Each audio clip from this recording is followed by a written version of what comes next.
Salam berjumpa kembali Bapak Ibu Saudara. Mari kita akan sama-sama berdoa. Kita sebelum belajar dengan firman Tuhan, Tuhan menolong kita. Kami mengucap syukur kepada Bapa di surga. Dengan kerendahan hati kami menyerahkan dalam tangan Tuhan dalam acara ini Bapa. Ya, kebenaran firman-Mu Tuhan berikan kepada setiap kami. Berikan kewahyuan-Mu kepada kami untuk kami sampaikan kepada jemaat-Mu di dalam acara santapan rohani ini. Bapa di surga, kami bersyukur, kami berdoa di dalam nama Tuhan Yesus. Haleluya. Amin. Puji Tuhan, salam sejahtera dan selamat berjumpa kembali. Pastikan bahwa hari ini Bapak Ibu Saudara, kita semua dalam keadaan sehat karena pertolongan Tuhan. Nah, tema hari ini dengan satu tema merdeka dalam Kristus. Merdeka dalam Kristus. Mari kita akan bersama-sama membaca di dalam kebenaran Tuhan di dalam Roma pasal 6 ayat yang ke-18. Kamu telah dimerdekakan dari dosa dan menjadi hamba kebenaran. Amin. Bapak Ibu Saudara yang terkasih dalam Tuhan, Paulus kembali menyuratkan kepada jemaat yang ada di Roma. Ya. Jemaat di Roma itu terkenal. Ya, kota Roma itu adalah kota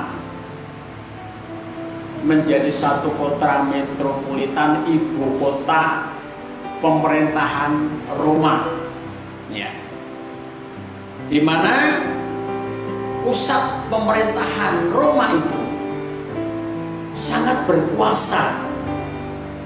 Ya. Pemerintahan Roma menguasai lebih dari 120 kerajaan.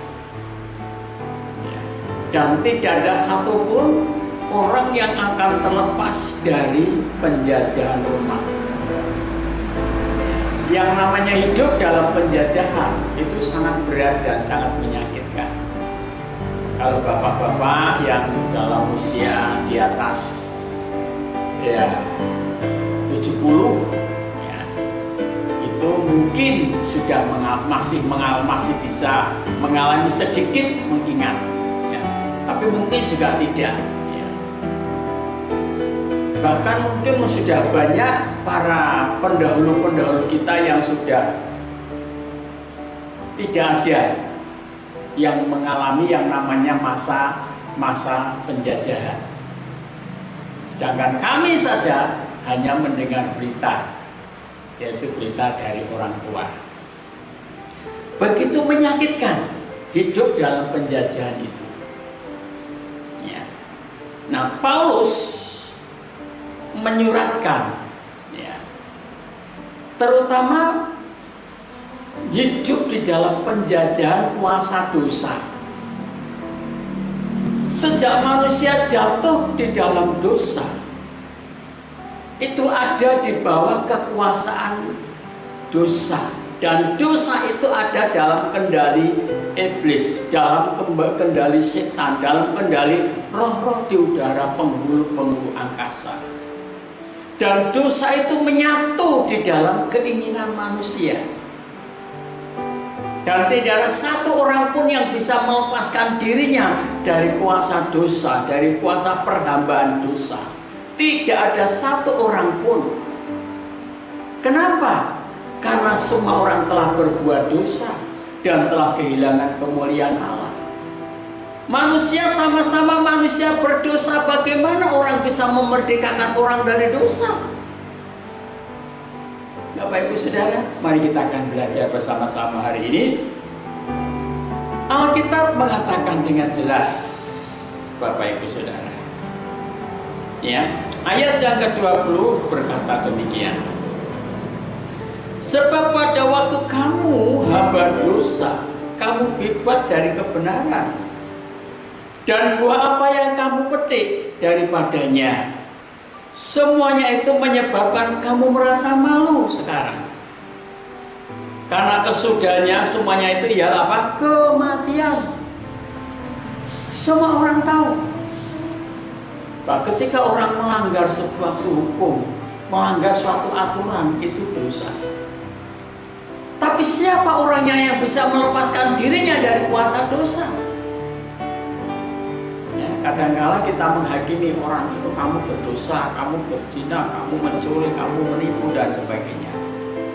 Tapi yang ngomong itu sendiri ada dalam kuasa dosa. Yang ngomong itu sendiri ada dalam cengkeraman kuasa si dosa. Dan tidak bisa melepaskan dirinya dari dosa itu. Alkitab mengatakan dengan jelas,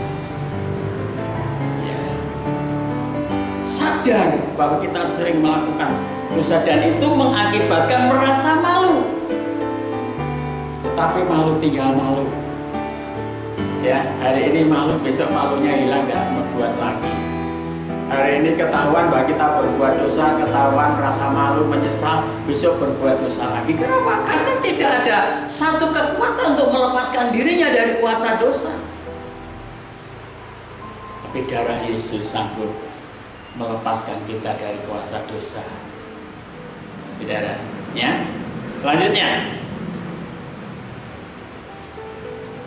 Tetapi sekarang, setelah kamu dimerdekakan dari dosa dan setelah kamu menjadi hamba Allah,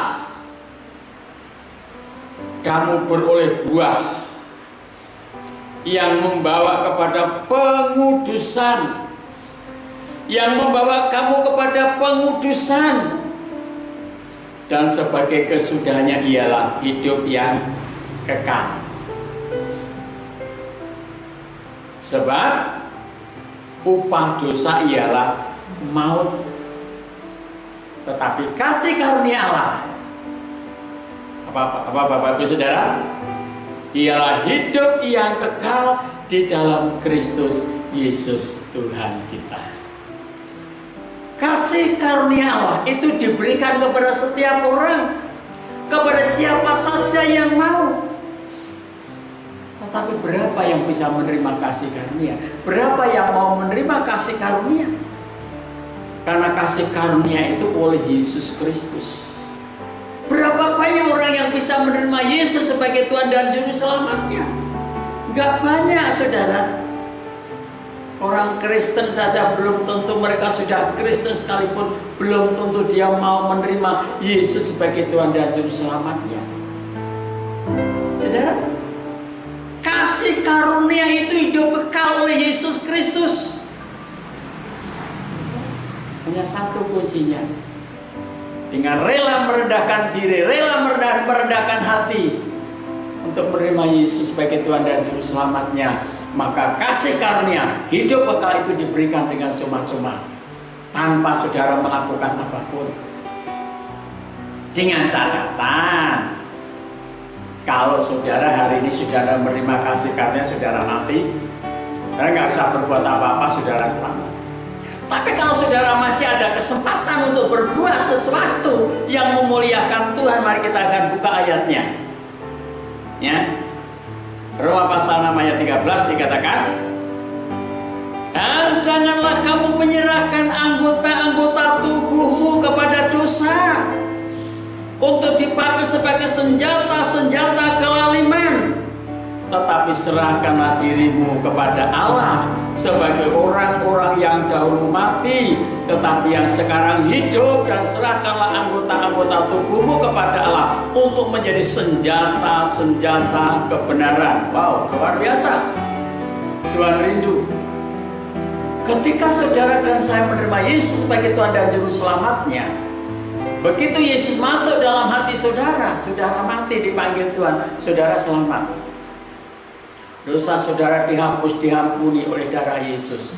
Tetapi kalau saudara dan saya masih ada kesempatan untuk hidup, untuk bernapas, untuk berbuat baik, jangan sekali-sekali saudara menyerahkan anggota tubuhmu kepada dosa untuk menjadi senjata kelaliman, tetapi serahkan anggota tubuhmu kepada Allah untuk menjadi senjata kebenaran. Mahkota kehidupan menanti saudara. Pertahankan keselamatan, pertahankan hidup kekal. Bangun keselamatan, bangun hidup kekal. Karena merdeka adalah membangun. Saudara, merdeka itu artinya membangun dengan tanpa intervensi siapapun, tanpa ditentukan oleh siapapun, tetapi diri kita sendiri yang akan menentukan. Bangun diri kita di atas iman yang paling suci dalam korban Yesus. Tuhan dan Juru Selamat kita mampu menolong dan menyelamatkan saudara. Tuhan Yesus memberkati kita. Kita sudah dimerdekakan dari dosa. Jadilah hamba kebenaran. Jangan menjadi hamba dosa. Jangan menyerahkan anggota tubuhmu kepada kelaliman, tapi serahkan anggota tubuhmu kepada Allah untuk menjadi senjata kebenaran. Sebab hidup kekal menanti Bapak Ibu Saudara dan saya.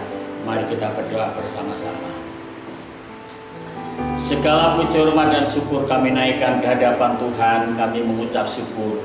Korban-Mu di atas kayu salib gunung Golgota telah memerdekakan kami dari kuasa dosa dan kuasa maut. Kami bersyukur kepadamu ya Bapa. Pakailah kami semua untuk menjadi hamba-hamba kebenaran, menjadi hamba-hamba Allah, sebagai menjadi senjata-senjata kebenaran Allah. Kami bersyukur kepadamu ya Bapa, karena kami percaya dan kami yakin bahwa keselamatan hidup kekal sudah menanti di depan sana. Terpujilah nama-Mu ya Tuhan. Memberkati seluruh jemaat-Mu yang sudah mendengar firman-Mu. Biar firman-Mu terus membentuk dan membangun jemaat-Mu semakin bertumbuh. Satu dengan yang lain boleh saling melayani. Satu dengan yang lain kami boleh dipanggil untuk menjadi alat kemuliaan-Mu. Terima kasih Bapa, terpujilah nama-Mu. Kami berdoa di dalam nama Tuhan Yesus. Haleluya.